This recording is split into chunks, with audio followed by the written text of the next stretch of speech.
Abdourahmane Ouaberi est l'auteur dont nous allons découvrir le livre ce jour. Ce livre est intitulé Transi. Né en 1965 à Djibouti, Abdourahmane Ouaberi est romancier, poète et nouvelliste. Il a vécu en Normandie. Transi est son 6e livre de fiction. 4e de couverture. Avec les policiers, Moussa, il m'a confirmé de faire l'idiot. Surtout pas montrer qu'on sait parler français. Pas trop gâter l'affaire, donc fermer sa bouche. Ou pleurer pour pêcher la pitié des Français. Les Français de France sont plus gentils que les Français de là-bas.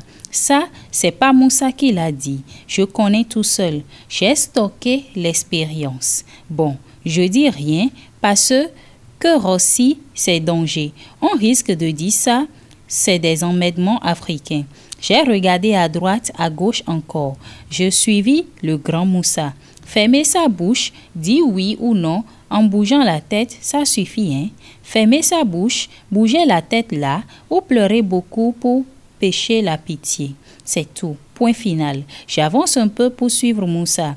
Ah, j'ai laissé tomber mon vrai nom, Bachir Assoui. Je m'appelle depuis 6 mois Ben Laden. Moussa, il a avalé de travers son café donné dans un verre en plastique.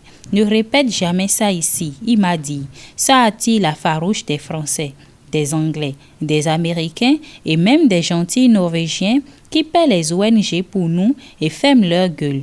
Moi, j'aime ça. Ben Laden.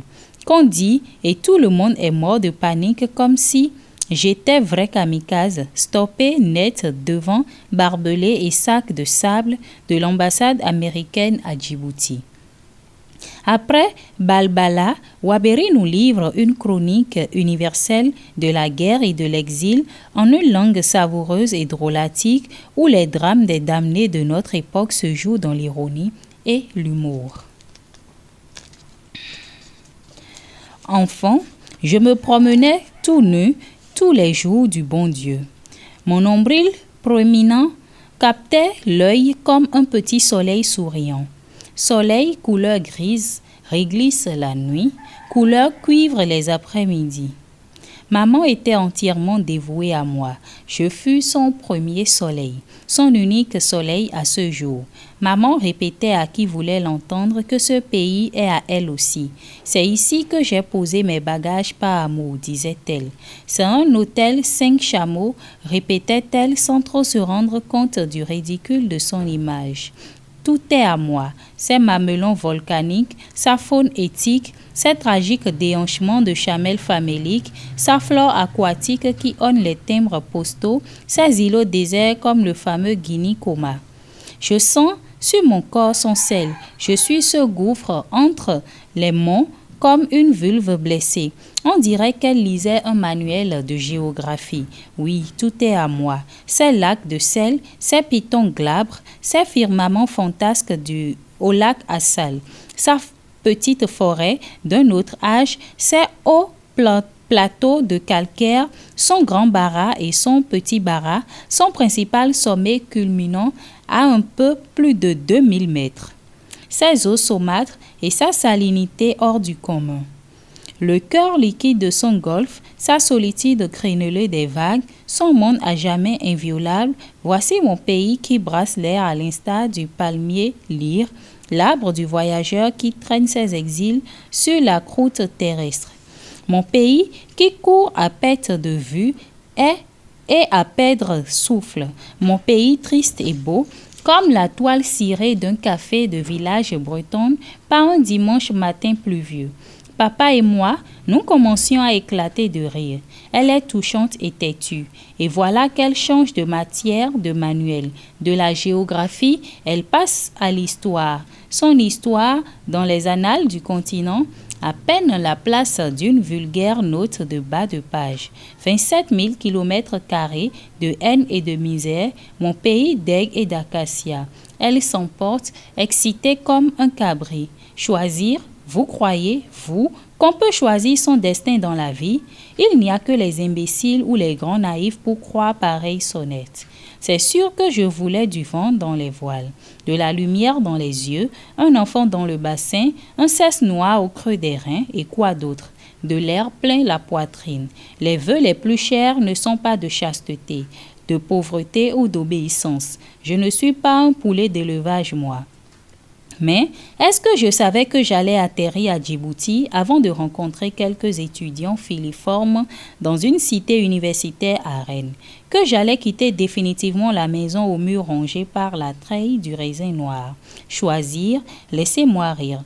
Qu'est-ce que je suis allé faire au milieu de ces étranges étrangers, pantalons pattes d'éléphant et coiffure afro? Par orgueil peut-être, on s'imagine toujours différent. On veut échapper au sort commun. Pour hâter la fin de mon adolescence, qu'est-ce que je fais ici?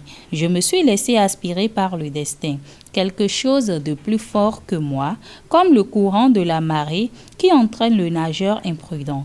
Pourquoi me suis-je embarquée dans cette folle contrée? Moi, petite étudiante bretonne, le destin a pris le dessus.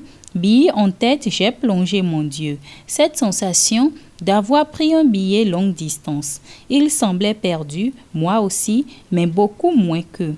Ils avaient l'air gentils, doux et inoffensifs. Moi aussi, m'ont-ils dit après coup, j'ignore tous deux, de leur pays, de leur langue ou de leur culture. J'avais eu 20 ans. Je quittais l'âge ingrat, j'avais la vie devant moi. Il y avait moyen de changer la vie, disait-on à cette époque, qui me paraît aujourd'hui aussi lointaine qu'un temps quasiment géologique. Et d'un coup d'ongle, tout s'est accéléré, tout s'est éclairci aussi. Mais non, ce n'est pas le mot passion qui m'est venu à l'esprit en les fréquentant un peu. C'est d'abord le mot curiosité. Ils étaient tout le temps en groupe comme s'ils étaient de faction. Ils faisaient tout ensemble, en troupeau ou presque, comme les fourmis qu'on retrouve dans les documentaires de la télé française, très tard dans la nuit. C'était très étrange au départ, ce bloc compact. Puis, je me suis habituée à leurs réflexes grégaires, leurs chairs nomades qui ne s'ébranlaient qu'en groupe, leurs tourments tuent plus que souvent. Ils riaient et lançaient des blagues en cadence, pour ça ils sont forts, plus moqueurs que tu meurs. Moi, je sympathisais aussi avec tout le monde, rieuse en un, rieuse avec tous, comme aucun n'avait le courage de me draguer. On a mis longtemps avant de me retrouver, en tête à tête avec mon père, tressaillis ensemble, découvrir avec lui le plaisir qu'on dit Chanel. Il avait l'air malheureux de lâcher son groupe pour venir passer un après-midi au cinéma et moi, fier comme Artaban, je m'interdisais de le brimer. Du coup, il me donnait rendez-vous et puis se rétractait à la dernière minute en me disant qu'il avait oublié de prendre en compte son match de foot interafricain. C'était la mode de constituer des équipes par nation et puis d'en découdre sur le terrain. C'est bien mieux que dans les réunions interministérielles de l'OUA, plaisantait Dieudonné le Togolais, milieu de terrain véloce et gai luron. Dieudonné Nyamankou, c'est pas un nom ça. Protestait un Marocain, toujours le même colérique mais généreux sur le terrain, plus rapide que Jesse Owens. Ah, qu'est-ce qui m'a forcé à suivre les foutus matchs? Ton père, avec lui, on pouvait parler et se faire comprendre au quart de mot, au quart de sourire, au quart de clin d'œil, au quart de poil. On pouvait faire l'amour comme on boit un verre d'eau, et ça, ma Bretagne brumeuse ne m'y avait pas préparé. Avec lui, je mijotais tout le temps dans du piment de Cayenne. À bien y réfléchir, je me dis à présent que j'étais élevée dans un océan de récits sans commencement ni fin. Je me comprends. Si partir loin, en extrême ailleurs, ne me dérangeait pas, c'est que la nostalgie et son double la mélancolie me sont très étrangères.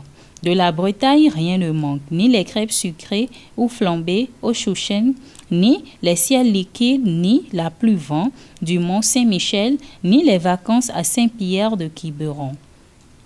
Ils étaient de la terre du côté paternel et marins du côté de ma mère. C'est pourquoi les chalutiers, les grèves des dockers, les pêches hauturières, les quais des grumes, les géolettes et les géomons, les caravelles et les terre-neuva, les frégates, les puffins, les pélicans, les chebecs et les chôneurs, la marine nationale, le ciel bas, l'anticyclone, des accords des eaux du golfe de Gascogne, Ouessant et Roscoff, Hesse et Oléron, les plages du Finistère et même le lointain Cap Horn faisaient partie des conversations familiales, ni le folklore bruyant de l'Orient ou de mollesse pendant l'été avec ses carrousels sémillants de souffleurs, de cornemuses et de bois sans soif.